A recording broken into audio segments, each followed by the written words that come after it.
ఐక్య రైతు సంఘం ఏయూకేఎస్ ఆధ్వర్యంలో పిప్రి గ్రామంలో ఏరియా మహాసభ జరుపుకుంటున్నారు.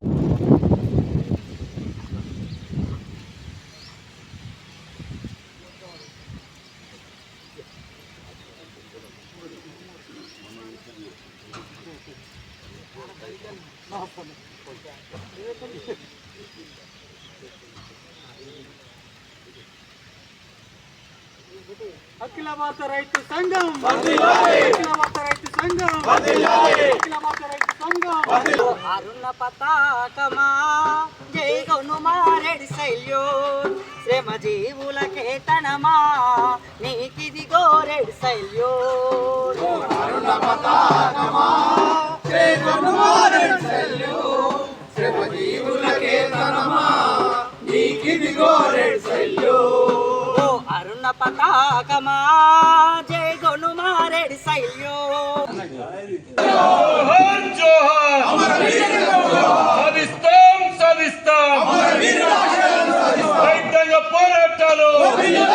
రైతులు పండించిన పంటల గిట్టుబాటు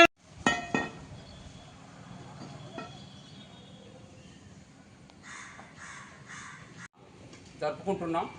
అందులో భాగంగానే ఈ సమావేశం ముఖ్యంగా రైతుల సమస్యల మీద ఎప్పటికప్పుడు కదలికలు లేదంటే ప్రభుత్వం యొక్క పెట్టుబడిదారు విధానాలను అమలు చేసే క్రమంలో ఎప్పుడు రైతుల వెన్నంటే ఉంటుంది ఈ రైతు కూలీ సంఘం. కాబట్టి ఇప్పుడు ఏయూకేఎస్గా మారి అఖిల భారత ఐక్య రైతు సంఘంగా ఏర్పడి అనేక కార్యక్రమాలు కూడా చాలా సమస్యల మీద మనము పోరాటాలలో ప్రజలని రైతాంగాన్ని రైతు కూలీలని ఎడ్యుకేషన్ చేసుడు వాళ్ళకి ర్యాలీలు చేసుడు ధర్నాలు చేసుడు సమస్యలతో అటువంటి మన హక్కుల కోసం చేస్తున్నాం.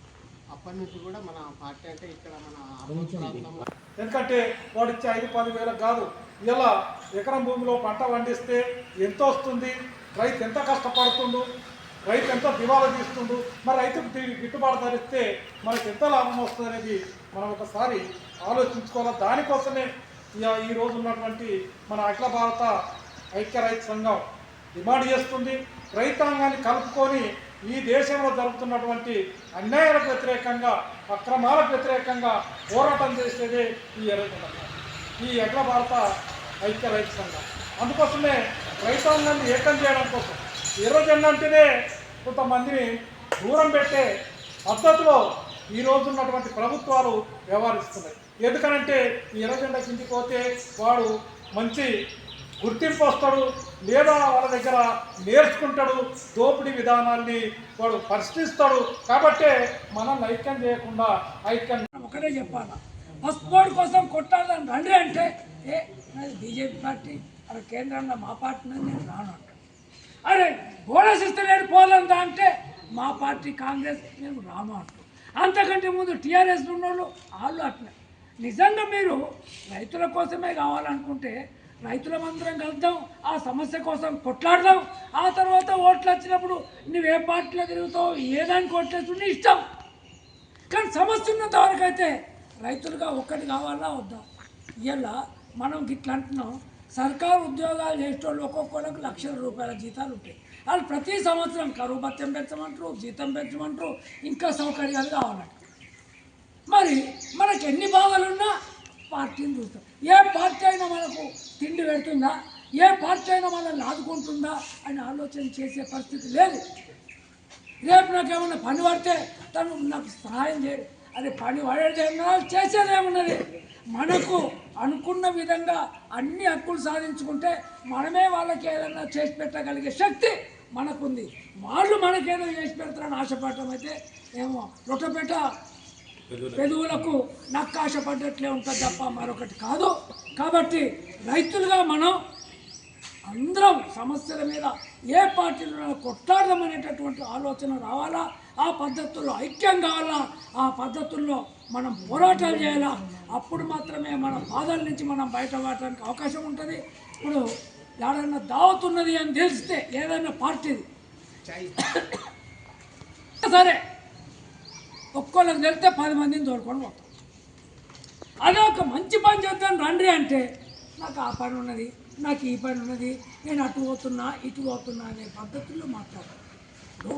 ఒక్కసారి ఒక్క బీర్ సీసనో లేకుంటే ఒక బిర్యానో తినంగానే మొత్తం ఏడాదంతా మన కడుపు నిండి ఉంటుందా?